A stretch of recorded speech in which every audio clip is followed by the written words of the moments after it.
Hello everyone. So today we are starting with 2014 का GS का paper as we have finished 2013 का GS का paper. Today we will be starting 2014 का GS का एक paper और थोड़ा चेंजेस है पिछली बार से. पिछली बार हमने पूरा पेपर जो है एक ही वीडियो में ख़त्म किया था, तो वीडियो काफ़ी लंबी हो गई थी और थोड़ी हेक्टिक भी हो सकती है इनिशियली देखने में. तो अभी से हम क्या करेंगे कि एक वीडियो को या एक पेपर को हम दो वीडियो में डिवाइड करेंगे और आधे आधे 1 से 50 क्वेश्चन हम इस वीडियो में करेंगे 2014 के, और 50 से 100 हम नेक्स्ट वीडियो में करेंगे. ठीक है, तो without wasting any time let us start with this. ये 2014 का पेपर है. ओके, सो क्वेश्चन नंबर 1 से शुरू करते हैं. The question is, what are the significance of a practical approach to sugarcane production known as sustainable sugarcane initiative? तो यहाँ पे एक ट्रिक मुझे बतानी है आप लोगों को. ट्रिक ये है कि जब भी किसी अच्छी चीज़ के बारे में बात हो रही हो, देयर इज़ समथिंग गुड, ठीक है, तो उसके बारे में कुछ भी नेगेटिव नहीं होगा. ठीक है, अगर नेगेटिव होगा तो वो स्टेटमेंट रॉन्ग होगा. ठीक है, ऑल्दो इस क्वेश्चन में ये चीज़ अप्लाई नहीं होगी, बट ये उसी टाइप का क्वेश्चन है. इसको हम और भी तरीक़ों से सॉल्व कर सकते हैं, बट अभी के लिए हम ये याद रखें कि कोई भी अच्छी चीज़ होगी उसके बारे में कुछ भी नेगेटिव जो भी होगा वो गलत होगा. ठीक है, तो ये हम ध्यान रखेंगे आगे बढ़ते हुए. अभी के लिए देखते हैं. पहला क्वेश्चन क्या है, पहला स्टेटमेंट कहता है seed cost is very low in this compare to the conventional method of cultivation. ठीक है, तो ये कुछ नया है, इसके बारे में अच्छा है. सीड कॉस्ट अगर लो होगी तो अच्छी बात है, तो ये स्टेटमेंट सही है. ठीक है, ड्रिप इरिगेशन एक अच्छी चीज़ है, can be practice very effectively. अच्छी चीज़ स्टेटमेंट सही है. ठीक है, there is no application of chemical inorganic fertiliser at all in this. तो ये तो एक्सट्रीम स्टेटमेंट हो गया. ठीक है, एक्सट्रीम स्टेटमेंट, तो ये फॉर श्योर गलत है. ठीक है, उसके बाद इसको for intercropping is more in this compare to conventional method. Intercropping एक अच्छी चीज़ है. ठीक है, तो ये होनी चाहिए. इस बेसिस पे अगर हम देखते हैं तो लेट्स से थर्ड स्टेटमेंट जो है, अगर कुछ नेगेटिव इसके बारे में बता रहा होता तो वो गलत होता. ठीक है, आगे हम देखेंगे ऐसे क्वेश्चन आएंगे, बट अभी के लिए तो ये एक्सट्रीम स्टेटमेंट तो वैसे ही हटा सकते हैं इसको. जैसे ही हम 3 एलिमिनेट करेंगे आंसर हमारे सामने बी हो जाता है. ठीक है, तो ये बहुत ईजी क्वेश्चन है, आपको आना चाहिए. ठीक है, स्टैटिक नहीं है बट वेरी इजी क्वेश्चन. ठीक है, तो फर्स्ट का आंसर बी है ऑफिशियल आंसर की के हिसाब से. Coming to second question. Second question कहता है if a wetland of international importance is brought under the Montreux record what does it imply. ठीक है, कहता है कि changes in ecological criteria have occurred करने वाला है. ये ठीक है, आगे बढ़ लेते हैं. The country with the wetland is located in act of prohibit a law any one active within 5 kilometre from there. ठीक है, हो सकता है. थर्ड हम पढ़ते हैं the survival of the wetland depends on the culture traditional practice communication and therefore the culture divergence should not be destroyed. हो सकता है. It is given the state of world heritage site. ये तो गलत है पक्का. अब ए बी सी में से कुछ भी हो सकता है. अगर आपको पता है तो आप अटेम्प्ट करो, नहीं पता तो ना अटेम्प्ट करो. मुझे पता है तो इसका आंसर जो है ए है आई गेस. ठीक है, स्टार मार्क ये बिल्कुल भी नहीं है, I would say moderate level पे है. ऑल्दो स्टैटिक का क्वेश्चन है but you may not know this. ठीक है, ऐसा हो सकता है. बहुत ईजी तो बिल्कुल नहीं है. ठीक है, तो अगर आप आता है आप अटेम्प्ट करो, नहीं आता तो मत अटेम्प्ट करो. कॉस 1/4 25% चांसेस हैं सही होने के अगर आप इसको गेस करोगे तो. ठीक है, तो गेस नहीं करना है. ठीक है, चलो क्वेश्चन नंबर 3 पे आते हैं. Question number 3, which of the following pairs of islands is separated from each other by 10 degree channel. सीधा सीधा फैक्चुअल क्वेश्चन है. ठीक है, या तो आपको आता है या आपको नहीं आता है. अगर आपको आता होगा तो आपको पता होगा इसका आंसर ए है. एनसीईआरटी में दे रखा है ये ज्योग्राफी की, वहाँ से आप इसको हिट कर सकते हो. और आगे के लिए आप याद भी कर सकते हो. 6 डिग्री से लेके 11 डिग्री के जो चैनल हैं वो आप याद कर सकते हो अगर आपको अपना स्टैटिक और स्ट्रॉन्ग करना है तो. ठीक है, अब आप अगेन आपको आता है तो आप अटेम्प्ट करो, नहीं आता तो ना अटेम्प्ट करो. बिकॉज अगेन 1/4 चांसेस है सही होने के, तो कैश वर्क नहीं करना है. ठीक है, क्वेश्चन नंबर 4 पे आते हैं.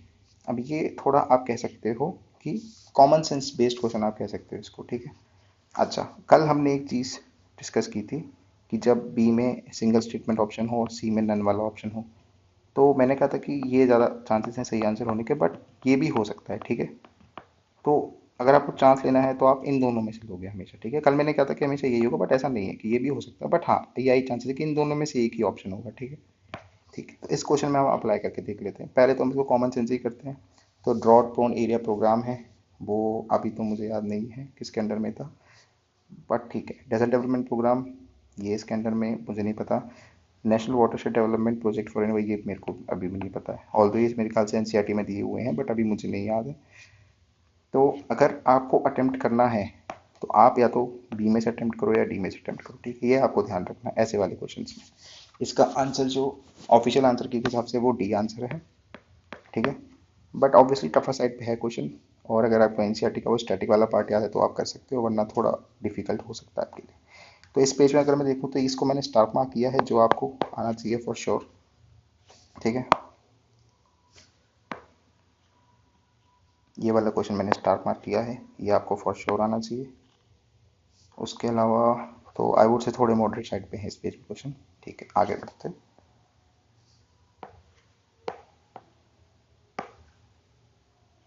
चलिए, now with reference to Bombay Natural History BNHS, consider the following statement: it is an autonomous organization under the Ministry of Environment and Forest। तो ये वाला जो स्टेटमेंट थोड़ा डाउटफुल है, बिकॉज हिस्ट्री सोसाइटी एनवायरनमेंट के अंदर क्या कर रही है, ठीक है, पहली चीज, एक चीज, दूसरी चीज, एक और ट्रिक, जब भी यूपीएससी कोई ऑर्गेनाइजेशन देता है, गिविंग ऑर्गेनाइजेशन, ठीक है, तो हाई चांसेस है वो स्टेटमेंट गलत होती है, गलत होती है, गलत होती है, गलत होती है, ठीक है, कुछ भी, ठीक है, मोस्टली ऑर्गेनाइजेशन वाले स्टेटमेंट गलत होते हैं, हमें ध्यान रखना है आगे, तो एक ट्रिक है ये अभी आज के लिए। उसके अलावा strives to conserve natural nature through action based research education and public awareness, काफ़ी जनरिक स्टेटमेंट है, सही हो सकता है। At organisation conduct natural research camp for, ये भी जनरिक स्टेटमेंट है, ठीक है। तो अगर आप इस क्वेश्चन में देखो 2 एंड 3 तो पक्का सही है, तो हम यहाँ पे बचते हैं और यहाँ पे बचते हैं, बट अब ये आपको अगर नॉलेज से पता है तो आप कर सकते हो। दूसरा, अब आप ट्रिक अप्लाई करो, ट्रिक ये है कि जहाँ पे ऑर्गेनाइजेशन दिया हुआ है वो गलत है स्टेटमेंट, तो अगर फर्स्ट स्टेटमेंट गलत है और 2 एंड 3 सही है तो इसका ऑप्शन केवल और केवल सी बचता है, ठीक है, और ऑफिशियल आंसर की भी सी ऑप्शन है सही, ठीक है। तो ये एक ट्रिक हमने आज के लिए नहीं सीखी कि जहाँ भी ऑर्गेनाइजेशन दिया हुआ है या बॉडी दी हुई है वो स्टेटमेंट गलत होगा, ये हम आगे ध्यान रखेंगे सॉल्व करते हुए, ठीक है। अभी बढ़ते हैं क्वेश्चन नंबर 6 की तरफ। क्वेश्चन नंबर 6 में बोलता है कि ग्लोबल एनवायरनमेंट फैसिलिटी के बारे में क्या सही है क्या गलत है। इस तरह से फाइनेंशियल मैकेनिज्म ये it undertake scientific research on global environment, ये it is an agency under OECD to facility, ये और या फिर बोथ ए एंड बी, ठीक है। तो अब ये अगेन क्वेश्चन है 1/4 प्रोबेबिलिटी वाला, अगर आपको आता है तो अटेम्प्ट करो, वरना गेस वर्क आपको बिल्कुल नहीं करना है, ठीक है। मुझे ये पता है कि रिसर्च तो ये नहीं करती है, उसके अलावा ओईसीडी का भी नहीं है पार्ट, तो हाई चांसेस इसका आंसर ए होना चाहिए और ऑफिशियल आंसर भी इसका ए ही है, ठीक है। बट अगर नहीं आता तो आप ना अटेम्प्ट करो, ठीक है, this is definitely not a star mark question. चलो, question number 7, with reference to technologies for solar power production consider the following statements: photovoltaic technology that generates electricity by direct conversion of light into electricity, while solar conventional is with existing to reach further is used to, तो ये कहीं ना कहीं statement ठीक है। Now photovoltaic generate AC while solar thermal generate DC, तो ये मुझे थोड़ा डाउटफुल लग रहा है। India is manufacturing base for solar thermal but not for photovoltaics, ये तो एकदम ही मतलब स्टूपिड वाली बात है, कॉज इसमें थोड़ा बहुत कुछ नहीं कहा है, सीधे बोल दिया है कि है ही नहीं, ठीक है, तो ये तो पक्का गलत है। Why? Because it is an extreme statement. अगर आप 3 गलत करोगे तो बचता है आपका ए और डी, ठीक है। ए और डी में से ऑब्वियसली आपका ए वाला स्टेटमेंट जो है वो सही है, तो आंसर इसका बन जाता है आपका ए, ठीक है। तो ये वाला जो स्टेटमेंट है वो आपको नॉलेज से हिट करना है, आपको आता है तो ठीक है। ये वाला आप कॉमन सेंस से हटा सकते हो, जैसे ही आप 3 हटाओगे तो you are stuck between A and D, ठीक है। सॉरी, डी वाला आप हटा सकते हो, और ये हाँ डी वाला कॉमन सेंस हटा सकते हो, जब आप 3 हटाओगे तो आप ए और डी में बचोगे। ए और डी में आपको 1 देखना है, 1 आपको सही लगता है तो आप ए के साथ जा सकते हो, ठीक है। अगेन ये इजी क्वेश्चन नहीं है, I am keeping this with moderate level, ठीक है, इसमें कोई टिप्स एंड ट्रिक्स नहीं है। चलो आगे बढ़ते हैं। Now consider the following language which of the following have been declared classical languages by the government. अब ये जो है स्टैटिक आप क्वेश्चन इसको कह सकते हो, ठीक है, but I am not saying आपको बिल्कुल आना ही चाहिए, हो सकता है आपको ना आते हो सकता है आप ना याद किए हो, ठीक है। तो साउथ की जो 4 लैंग्वेजेस हो तो पक्का है इसमें 2 और 3 तो होना ही चाहिए, 2 और 3 नोट, ये बचता है ये बचता है, इसके आगे मुझे तो नहीं पता क्या होता है। अगर आपको पता हो तो आप इसे हिट कर सकते हो, वरना ना हिट करो तो ज़्यादा बेहतर है, ठीक है। इसका ऑफिशियल आंसर किसी आंसर है सी। मुझे नहीं आता है क्वेश्चन, एनीवेज इसमें कोई टिप या ट्रिक है नहीं, ठीक है। बेटर टू अवॉइड इट अगर आपको नहीं आता है तो, ठीक है। चलो क्वेश्चन नंबर 9 देखते हैं। मैच करना है हमको डैम्पा टाइगरिज्म मिजोरम। ये मुझे लगता है थोड़ा मैपिंग के हिसाब से इजी क्वेश्चन है, ठीक है, ये आना चाहिए बिकॉज ये काफ़ी आई वुड से कि पॉपुलर चीज़ें हैं। तो डैम्पा मिजोरम में है, Gumti I am not sure, maybe Tripura में हो सकती है, बस सारामती तो नागालैंड में पक्का है, ठीक है। तो आई विल गो विद 9 का सी, और सही आंसर भी यही है। गुमती मेरे ख्याल से त्रिपुरा में है, बाकी मेरे ख्याल से ये सही है, ठीक है। तो स्टार मार्क क्वेश्चन कह सकते हैं क्योंकि काफ़ी पॉपुलर चीज़ें हैं, ठीक है। डैम पाउंड का बहुत पॉपुलर है। सारामती पीक आप माउंटेन्स पढ़ोगे तो आप वो पढ़ोगे ही। ये हो सकता है थोड़ा डाउटफुल हो, बट मुझे पता है। अगेन अगर आपको नहीं आता तो आप गेस वर्क मत करना, ठीक है।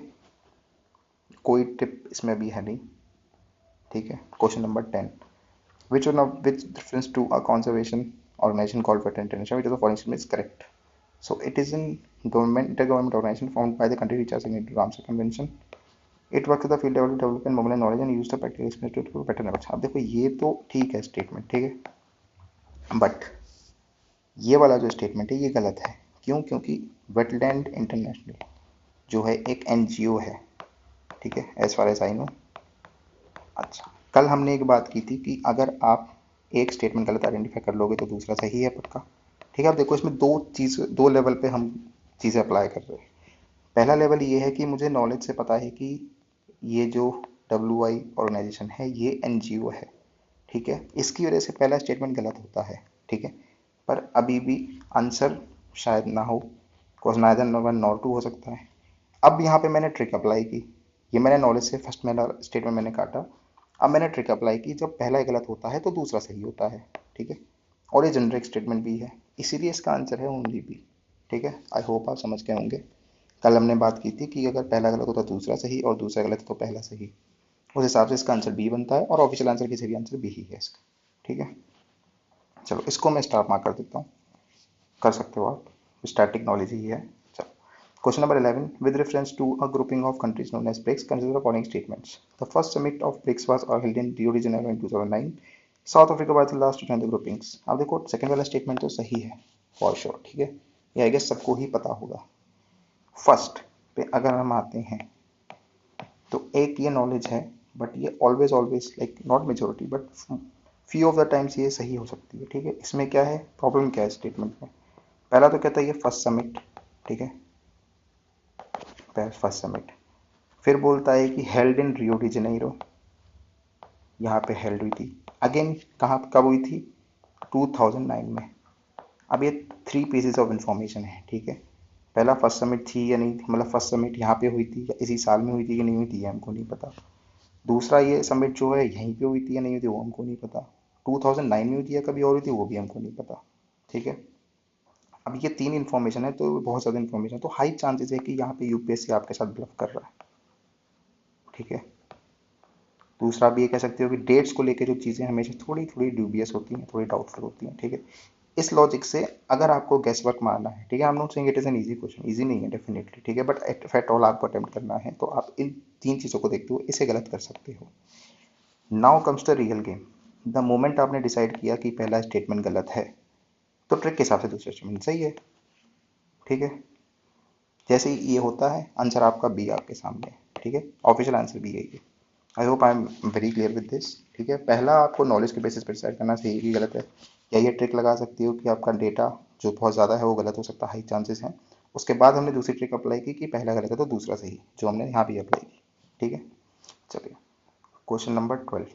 अच्छा, क्वेश्चन नंबर 12 में हमने कल देखा था, जो मैंने बात की थी कि ए में होगा कुछ, बी में होगा वन स्टेटमेंट, सी में होगा कुछ और सी डी में होगा नन, ठीक है। ये सेम उसी पैटर्न पर क्वेश्चन है, ये आप देख सकते हो।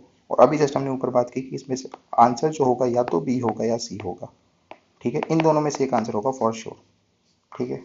Okay, now which of the above disease has been eradicated in India. तो जहाँ तक मुझे पता है स्मॉल पॉक्स ऑलमोस्ट हर जगह इरेडिकेट हो चुका है, चिकन पॉक्स तो होता ही रहता है अगल बगल, ठीक है। तो इरेडिकेट स्मॉल पॉक्स हो चुका है, ठीक है। इस अगर नॉलेज से आप जाओ तो 2 नहीं होना चाहिए और 3 होना चाहिए, आंसर बी बनता है आपका। ठीक है, नॉलेज से आप कर सकते हो इसको अटेम्प्ट। बाकी अब इसमें आप नॉलेज लगाओ प्लस ट्रिक लगाओ। ठीक है, तो बहुत इजीली आप इस क्वेश्चन को कर सकते हो। नॉलेज ये कि स्मॉल पॉक्स इरेडिकेट हो गया है, चिकन पॉक्स नहीं हुआ है। ट्रिक ये कि आंसर तो बी या सी में से ही एक होगा, ये फॉर श्योर है। ठीक है, इस पैटर्न पर हमने कल बात की थी, अगर आपने वो वीडियो नहीं देखी आप देख सकते हो फिर से। ठीक है, ये ट्रिक मैं आपको पहले ही बता चुका हूँ। चलिए अब बढ़ते हैं क्वेश्चन नंबर 13 की तरफ। क्वेश्चन नंबर 10 कहता है विच of the following phenomena have influenced the evolution of organisms. अब यहाँ पे मैंने एक टर्म बताया था आपको पिछले वीडियो में, जो था बटरफ्लाई इफेक्ट। ठीक है, यहाँ पे वही अप्लाई होता है कि इतनी बड़ी चीज़ है कॉन्टिनेंटल ड्रिफ्ट, बहुत बड़ा फिनोमेना है। ग्लेशियल साइकिल बहुत बड़ा फिनोमेना है। ठीक है, तो इसने इवोल्यूशन को कहीं ना कहीं बहुत छोटे ही माइक्रो लेवल पे अफेक्ट तो किया ही होगा। ठीक है, दूसरा इसमें से आपको कुछ गलत तो मिल नहीं रहा है, आपके नॉलेज से आपको किसी भी तरीके से आपको कोई गलत स्टेटमेंट पता है। अगर आपको गलत पता होता तो आप कर लेते कि पहला गलत तो दूसरा सही और दूसरा गलत तो पहला सही। ठीक है, ऐसा कुछ नहीं है। इस हिसाब से इसका आंसर बनता है आपका सी, क्योंकि दोनों जैसे बटरफ्लाई इफेक्ट होते हैं कि थोड़ा थोड़ा इफेक्ट तो कर ही रहा होगा, बहुत छोटा इफेक्ट होगा बट डेफिनेटली होगा। ठीक है, तो इन्फ्लुएंस है, इसलिए इसका आंसर सी है। ठीक है, अब बढ़ते हैं 14 की तरफ। Other than poaching what are the possible reason for the decline in the population of Ganges river dolphins. ठीक है, कह रहा पोचिंग तो हो ही रही है, उसके अलावा पॉसिबल रीजन क्या है। ठीक है, देखते हैं एक बार। कंस्ट्रक्शन ऑफ डैम्स एंड बैराजेस हो सकता है। Increase in the population of crocodiles, ये तो प्रॉब्लम है बिकॉज क्रोकोडाइल्स रिवर्स में नहीं रहते हैं। ठीक है, ये स्टेटमेंट पक्का गलत है।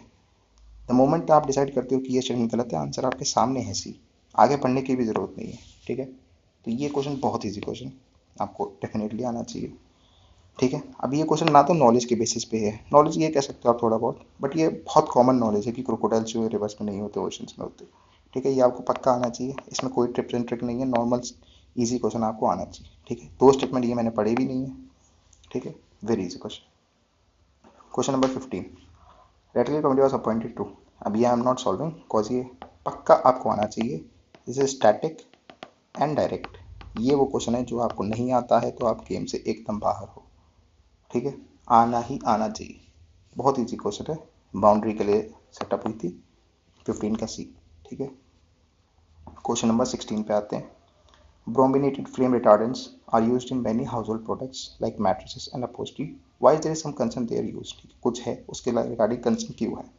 They are highly resistant to degradation of environment. They are able to accumulate in humans and animals. अब आप दोनों स्टेटमेंट को देखो, बहुत ही जेनरिक स्टेटमेंट है। ठीक है, अब यहाँ पे अभी हमने ऊपर बात की थी कि कुछ अच्छा है तो उसके बारे में अच्छा होगा। अब ये मुझे पता है कि कंसर्न तो है, कंसर्न मतलब ये दिस इज समथिंग बैड। ठीक है, तो बैड चीज़ के बारे में अगर मैं कोई नेगेटिव बात करूँ तो वो तो सही होगी, और उसके बारे में अगर पॉजिटिव बात करो तो वो गलत होगी। ठीक है, अब थीम क्वेश्चन की हो गई बैड थीम। ठीक है, अब बैड के बारे में क्या कह रहा है, हाईली रेजिस्टेंट, तो ये नेगेटिव है तो ये सही होगा। नेगेटिव है, सॉरी, ये नेगेटिव स्टेटमेंट है तो ये सही होगा। They are able to accumulate in humans and animals, ये भी एक नेगेटिव स्टेटमेंट, तो ये भी सही होगा। तो इस हिसाब से इसका आंसर हो जाता है सी। ठीक है, आपको आना चाहिए। अगेन मैं रिपीट कर दे रहा हूँ कि अगर क्वेश्चन की थीम है गुड, जो हमने ऊपर बात की थी, ये वाला क्वेश्चन था सस्टेनेबल फार्मिंग वाला क्वेश्चन था। Wait a minute, this question I am talking about. ठीक है, अगर क्वेश्चन की थीम है गुड तो उसके बारे में सारे गुड स्टेटमेंट सही होंगे और बैड स्टेटमेंट जो है गलत होंगे। ठीक है, ऑन द सेम नोट, अगर क्वेश्चन की थीम है बैड तो उसके बारे में सारे बैड स्टेटमेंट जो हैं वो सही होंगे और गुड स्टेटमेंट गलत होंगे। ठीक है, ये आपको ध्यान रखना। चलो लेट अस मूव अहेड। तो question number 17, the phenomenon of hibernation can be observe in which of the following kinds of animals. ठीक है, अब देखो ये वो वाला क्वेश्चन है जो हमने अभी बात की थी कि इसमें से अब मैं दोबारा रिपीट नहीं कर रहा हूँ, आपने देख लिया होगा, फिर समझ में आ गया होगा आपको कि इसमें से या तो ये आंसर है या ये आंसर है, ये नन है और ये ओनली वन है। तो हमारी ट्रिक के हिसाब से तो इसमें से एक आंसर होना चाहिए। ठीक है, मुझे नहीं पता इसका आंसर क्या है। ठीक है, अब देख लेते हैं इसका आंसर क्या है ऑफिशियल। इसका ऑफिशियल आंसर है आपका 17 का सी। ठीक है, बट हमारी ट्रिक के हिसाब से इसका ये आंसर होना चाहिए, जो कि ट्रिक जो है फेल हो जाती है यहाँ पे। ठीक है, और यही मुझे आपको बताना था कि ट्रिक का मतलब क्या है। ट्रिक का मतलब है कि 70 to 80% ऑफ टाइम्स वो सही प्रूव होगी, मतलब मेजॉरिटी मोर देन 50% टाइम्स। बाकी टाइम्स लेस देन 50% टाइम्स वो गलत प्रूव होगी। ठीक है, तो ओवरऑल आपको हमेशा हमेशा पॉजिटिव मार्क्स मिलेंगे। ठीक है, ये हमारा मेन पर्पस है। अदरवाइज तो आपके क्वेश्चन छोड़ के ही आते हैं, आपको तो आते ही नहीं, नॉलेज तो आपको नहीं कर पाओगे। ठीक है, तो इफ एट ऑल आपको हिट करना है तो आप उस लॉजिक से जा सकते हो, और अगर आपको बाई चांस आता है उससे तो अच्छा कुछ है ही नहीं। ठीक है, ऑफिशियल आंसर की से आंसर सी है। ठीक है, एनीवेज चलो क्वेश्चन नंबर 18 पे आते हैं। Which of the following the largest committee, very very static and direct question. And direct, this is a staff mark question. अगर आपको ये नहीं आता तो आप ऑब्वियसली गेम से बाहर हो। 18 का आंसर बी है। ठीक है, चलिए क्वेश्चन नंबर 19 पे आते हैं। Which of the following adds carbon dioxide to the carbon cycle on the planet earth. Basic science का क्वेश्चन है। वॉल्केनिक से डेफिनेटली ऐड होती है, फोटोसिंथेसिस से O2 रिलीज होती है, रेस्पिरेशन से CO2 रिलीज होती है, डेका वार्निंग बड़ी से CO2 रिलीज होती है। तो थर्ड वाला स्टेटमेंट नहीं होना चाहिए इसमें। थर्ड आप हटाओगे, आंसर बचता है आपका 1 2 4, 19 का आंसर सी। ठीक है, very easy question, static and direct, school से पढ़ते हुए आ रहे हैं हम लोग। ठीक है, चलो question number 20। If you walk through countryside you are likely to see some birds, कुछ कुछ कुछ, which of the following are such any birds. बहुत ही रैंडम क्वेश्चन है, बहुत tough question, tough and random. ठीक है, तो आई वुड से कि अटेम्प्ट ना किया जाए। इसमें ऑप्शंस भी जो हमने पढ़े थे वो BNC अगर मैं चाहता हूँ तो ये वाले ट्रिक बनती है एक, बट उस वाली ट्रिक में यहाँ पे नन का ऑप्शन होता है। ठीक है, बट क्योंकि मुझे उससे देखने में ये ऑप्शन लग रहा है तो वो मैं अप्लाई कर सकता हूँ, but I am not saying कि यहाँ पे अप्लाई होगी। ठीक है, but if at all you have to take a chance तो मे बी आप B या C में से आप मार सकते हो। ठीक है, but I am not saying यहाँ पे ट्रिक अप्लाई हो रही है। It is totally your call. I would rather से कि इसको स्किप करना चाहिए। ठीक है, ऑफिशियल आंसर इसका है 20 का B। ठीक है, और मैं बिल्कुल नहीं मान रहा हूँ कि यहाँ पे ट्रिक आपकी अप्लाई हो रही है। ठीक है, मैं कह रहा हूँ बिल्कुल अप्लाई नहीं हो रही है, doesn't make sense at all. चलो 21 पे आते हैं। In medieval India the designations Mahattar and Pratikila were used for pure art and culture या एंशियंट हिस्ट्री का क्वेश्चन है। ठीक है, आता है तो करो, नहीं आता तो मत करो, 1/4 वाला चांस है। ठीक है, आंसर इसका है 21 का B ऑफिशियल से। मुझे नहीं आता तो आई वुड स्किप इट। अगर ठीक है आता है तो आपको करो, नहीं आता तो बेकार का हिट लेने का कोई सेंस नहीं है, आप नेगेटिव में जाओगे। ठीक है, question number 22। Lichens are which are capable of initiating ecological repair are actually symbiotic से एसोसिएटेड। ये बहुत ही स्टैटिक और डायरेक्ट क्वेश्चन है। ठीक है, आना चाहिए, स्कूल से पढ़ते हुए आ रहे हैं, और नहीं आता ऑब्वियसली टच मत करना। ठीक है, इसका आंसर हो जाएगा आपका 22 का B अल्कीन फंजाई। बहुत ईजी क्वेश्चन। ठीक है, यहाँ पे और कोई टिप्स एंड ट्रिक्स है नहीं, आपको नॉलेज से आना चाहिए। ठीक है, 23 पे आ जाओ। If you travel through the Himalayas you are likely to see which of the following plants naturally growing there. मुझे इसके बारे में कोई आइडिया नहीं है, बट शायद आई एम नॉट श्योर कि यहाँ पे आपका सैंडलवुड तो नहीं होना चाहिए, बिकॉज सैंडलवुड हमने पुष्पा मूवी देखी है, उसमें जो है आंध्रा में होता है। ठीक है, ये एक लॉजिक हम अप्लाई कर सकते हैं, but I am not sure about it. अगर इस लॉजिक से जाते हैं, 3 अगर एलिमिनेट करते हैं तो आपका A आंसर बचता है, और ऑफिशियल आंसर की में भी आंसर A है। ठीक है, बट ये बहुत ही रैंडम तुक्का, बिकॉज 2014 में तो पुष्पा मूवी आई नहीं थी। ठीक है, तो मैं तो नहीं कर पाता सॉल्व ऑब्वियसली।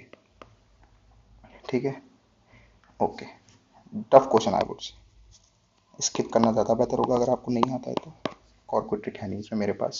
ठीक है, 24 पे आते हैं। Which of the following are some important pollutants release by steel industry in India. Now steel industry है, जो हमने बात की थी कि बटरफ्लाई इफेक्ट कह सकते हो एक तरीके का, कि इंडस्ट्री है ऑलमोस्ट कुछ ना कुछ तो रिलीज करेगी ही। ठीक है, और सारे आप देखो कि सारे ही पॉल्यूटेंट्स हैं। ठीक है, हाई चांस इसका आंसर डी होगा। कॉमन सेंस से आप इसको हिट कर सकते हो, easy question I would say. अगर आप थोड़ी बहुत पीवाई की सॉल्व करके जाओगे तो आप इसको इजी कैटेगरी में रख के आप डेफिनेटली हिट कर सकते हो। ठीक है, चलो 25 question. Which of the following igneous was associated with the life of Buddha.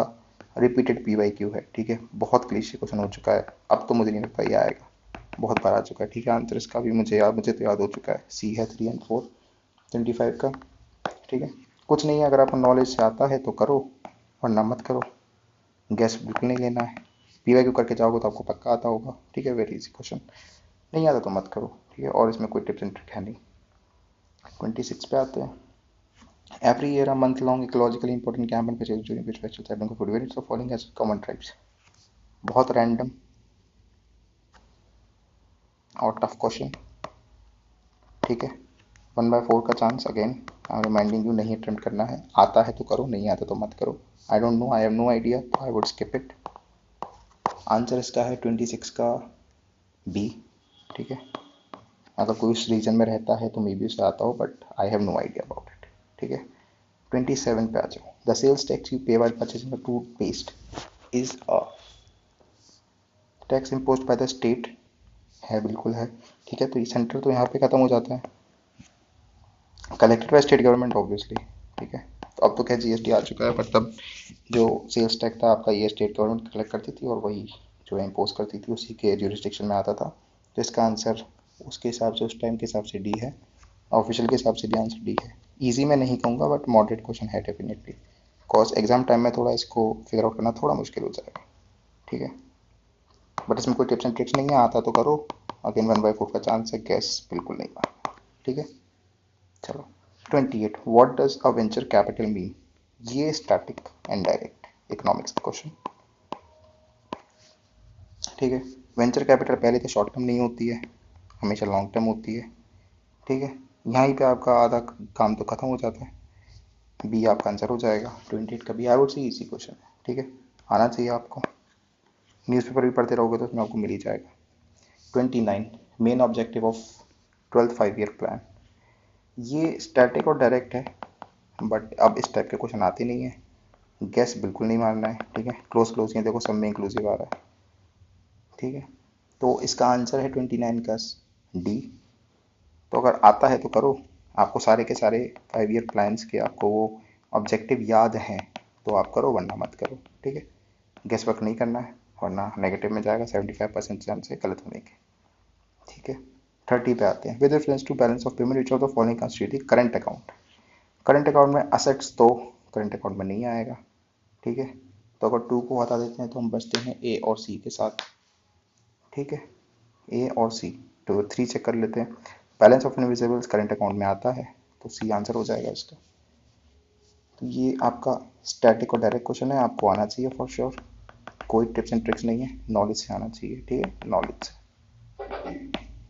Now question number 31, the term marginal standing facility sometimes means are very very easy and static question, ठीक है। Static and direct economics का है। Answer इसका हो जाएगा आपका ए, RBI करता है, ठीक है। 32 पे आते हैं। What are the facilities the beneficiaries get from the services of banking correspondent in branchless areas? It enables the beneficiary to draw their subsidies to government, हो सकता है। In enables the beneficiary to areas to make deposit, हो सकता है। दोनों generic statement हैं, ठीक है। तो पढ़ के तो यही लगता है कि दोनों सही है, ऐसा कुछ ड्रास्टिक तो काम नहीं हो रहा है दोनों में। तो आई वुड से इसका आंसर सी होना चाहिए, और आंसर इसका है 32 का ऑफिशियल आंसर है सी, ठीक है। तो आप इसका जा सकते हो। ईजी कह सकते हैं, या तो ईजी कह लो या फिर मॉडरेट कह लो, ठीक है। टफ तो डेफिनेटली नहीं है, इतना तो आपको रिस्क लेना पड़ेगा एग्जाम एनवायरनमेंट में, ठीक है। और कोई ट्रिक नहीं है उसमें। ट्रिक तब होती जब पहला गलत होता दूसरा सही, या दूसरा गलत होता पहला सही, ठीक है। आगे 33 पे आते हैं। In the context of Indian economy which of the following are the purposes of statutory reserve requirements. To enable the central bank to control amount of advances the bank can create, yes, it is something like that. To make the people's deposit being safe and liquid, ये CRR का काम है, ठीक है। To prevent the commercial organizing, ये तो बिल्कुल नहीं है। प्रॉफिट से कोई लेना देना नहीं है, वो एक कैश कंट्रोल मैकेनिज्म होता है, मनी सप्लाई को कंट्रोल करता है। To force the banks to have sufficient vault cash to meet, ये अगेंस्ट CRR का काम है, ठीक है। तो एक एक्सट्रीम स्टेटमेंट है आपका, ये तो बिल्कुल गलत है। जैसे ही आप 3 हटाओगे बचता आपके पास 1 या 1 in 2, ठीक है। तो आप अब लिक्विड में आपके असेट भी आते हैं और कैश भी आता है, ठीक है। तो इसका आंसर मेरे हिसाब से बी होना चाहिए या ए होना चाहिए। इसमें लोग थोड़ा डाउट कर सकते हैं, बट इन दोनों में से तो मेरे को थोड़ा डाउटफुल है, ठीक है। दोनों में ही सही लगते हैं, और हो सकता है बी ना हो। तो ऑफिशियल आंसर इसका है 33 का ए, ठीक है। ए ऑफिशियल आंसर है, बट अगर आप बी भी मारोगे तो आई डोंट थिंक आपकी नॉलेज में कोई कमी है, ठीक है। एग्जाम प्रेशर में हाई चांसेस की लोग बी भी अटेम्प्ट कर देंगे, बिकॉज थोड़ा मिक्स है, ठीक है। ईजी नहीं कहूँगा, मॉडरेट क्वेश्चन कहूँगा ड्यू टू ऑप्शंस, ठीक है। कॉन्सेप्ट डिफिकल्ट नहीं है, बट जैसे स्टेटमेंट दे रखे हैं वो थोड़े कंफ्यूजिंग है, तो दोनों हो सकते हैं, बट आंसर इसका ए है, ठीक है। एनीवेज 34 पे आते हैं। Series of uprising of people refer to Arab spring originally started from. Static है ये, ठीक है, डायरेक्ट है, बट ईजी नहीं है, मॉडरेट है। अगर आपने पढ़ा है तो आपको आता है, नहीं आता तो नहीं आता है, गेस नहीं करना है। आंसर इसका है ट्यूनीशिया, वहाँ से स्टार्ट हुआ था 34 का, डी, ठीक है। नहीं आता तो मत अटेम्प्ट करना, वेरी सिंपल। 35 पे आते हैं। Which of the above are the members of the Arctic council. अब इसके मेंबर्स आपको पता है तो आप अटेम्प्ट करो, नहीं पता तो ना अटेम्प्ट करो। एक निमोनिक है, क्रूडफिंस, ये आई गेस आर्कटिक काउंसिल के मेंबर हैं। तो यहाँ से अगर आपका अटेम्प्ट होता है तो आप देख लो, आपको आता है तो ठीक है, नहीं आता अपना अटेम्प्ट करो। 35 का आंसर है D.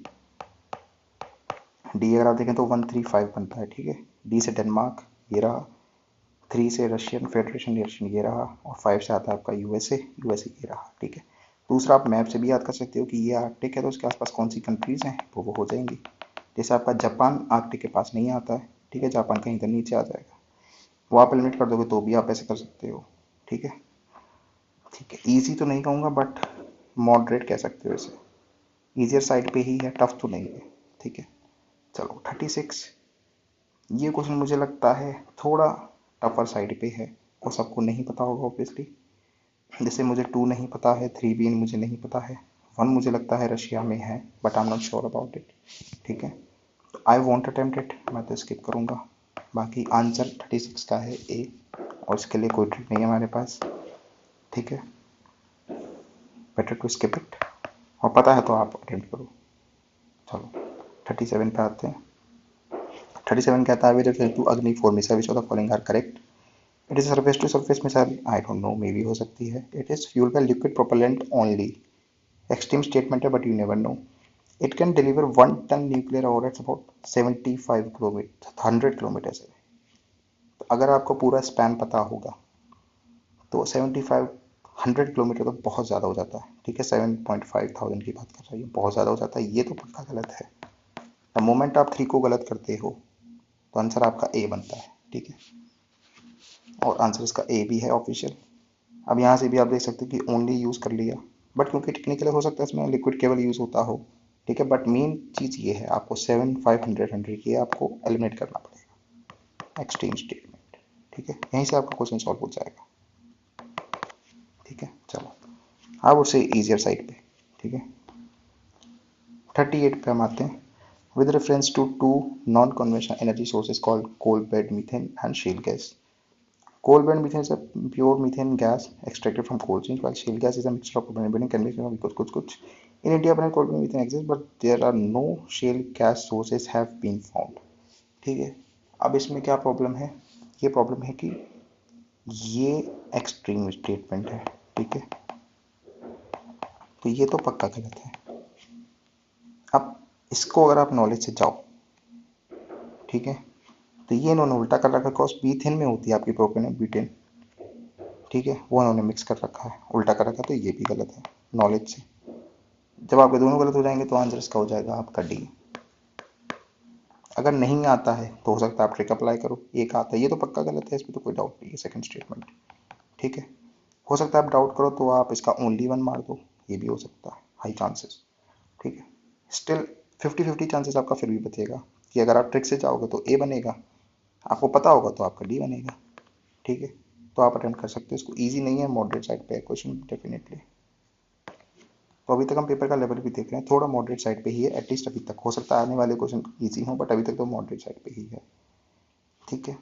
Now with reference to Changpa committee of India consider following statement, mainly in the state of Uttarakhand, हो सकता है। They rear the pashmina goats, ठीक है, दे आर कैप्टिंग कैटल शेड्यूल ट्राइब्स, ठीक है। ट्राइब तो है, I am sure about it, ठीक है।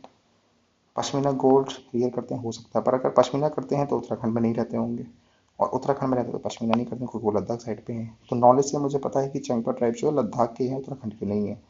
द मोमेंट आप ये डिसाइड करते हो आंसर आपका बी निकल के आ जाता है, ठीक है। तो नॉलेज से अगर आपको पता है तो अच्छी बात है, नहीं पता तो आप इसको ना अटेम्प्ट करो, स्किप करो, बेटर होगा। अब अगर आपने एक पैटर्न देख लिया है कि जब भी लोकेशन की बात हो रही है स्टेटमेंट गलत निकल रही है तो इसको आगे भी अप्लाई कर सकते हो, बट अभी इतना हमने पैटर्न ऑब्जर्व नहीं किया है। अगर ऐसा पैटर्न हम आगे ऑब्जर्व करते हैं तो हम इसको भी अपनी एक नई ट्रिक बना लेंगे, ठीक है। जहाँ पे जगह की बात होगी उस स्टेटमेंट को गलत कर देंगे, ठीक है। ये हम आगे के लिए याद रखेंगे। अभी के लिए आगे बढ़ते हैं।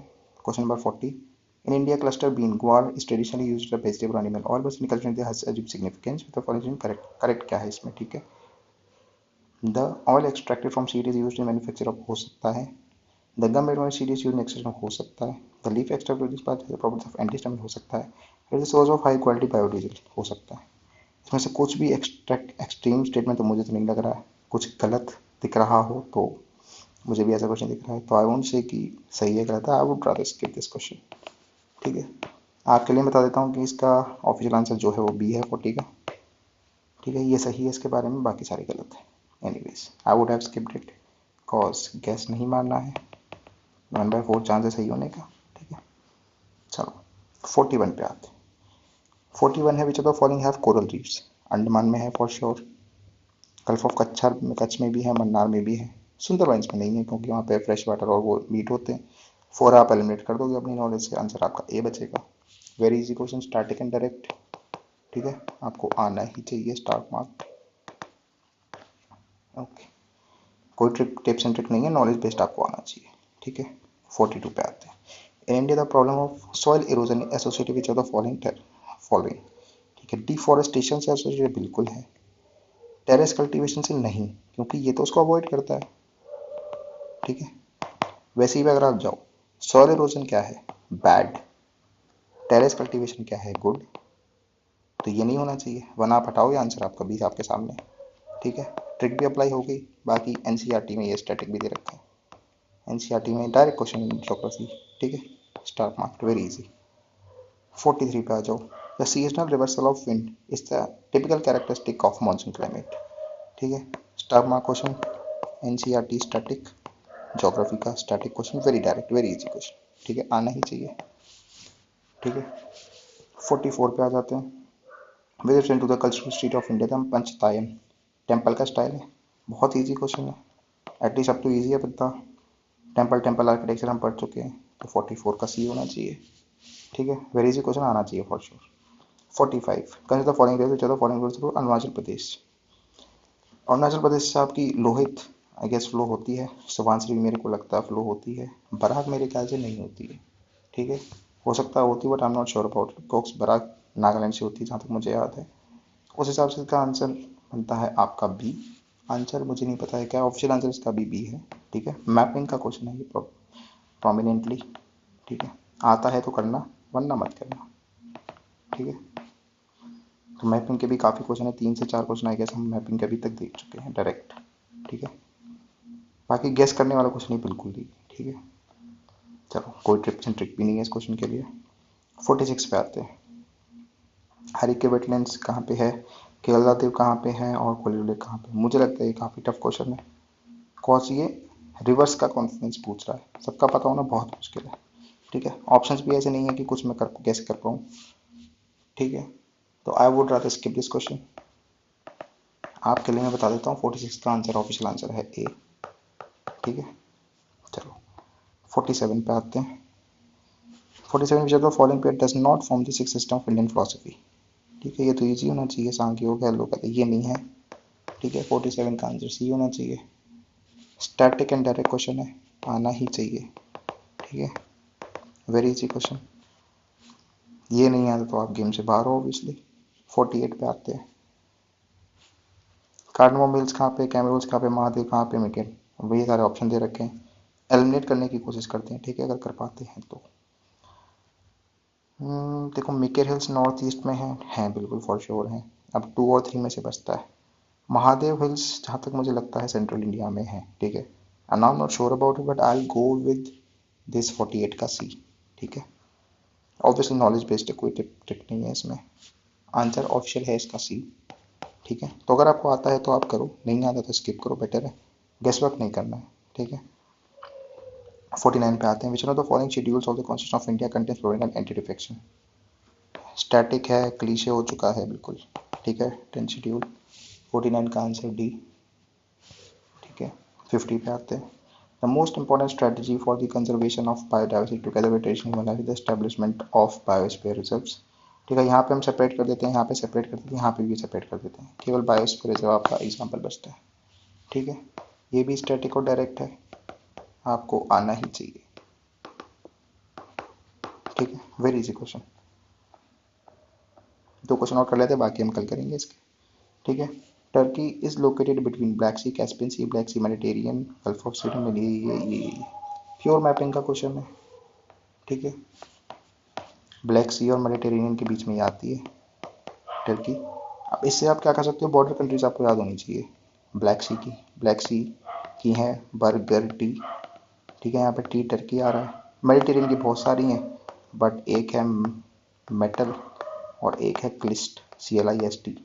ये आप याद कर सकते हो उसके बॉर्डर्स पे। ठीक है, दोनों में टर्की आ रहा है, तो हाई चांसेस टर्की इसका ऑप्शन आंसर होगा। ठीक है, मैपिंग का क्वेश्चन है, प्योर आता है तो करो, नहीं आता तो मत करो।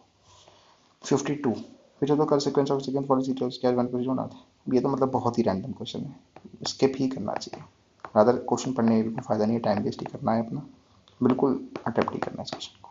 ठीक है, तो 53 से हम करते हैं कल, फिर इस वीडियो को कंक्लूड करते हैं हम। 53 we will do tomorrow the next video whenever it comes. ठीक है, आज के लिए इस वीडियो को यहीं ख़त्म करते हैं। ठीक है, thank you all, see you in the next video.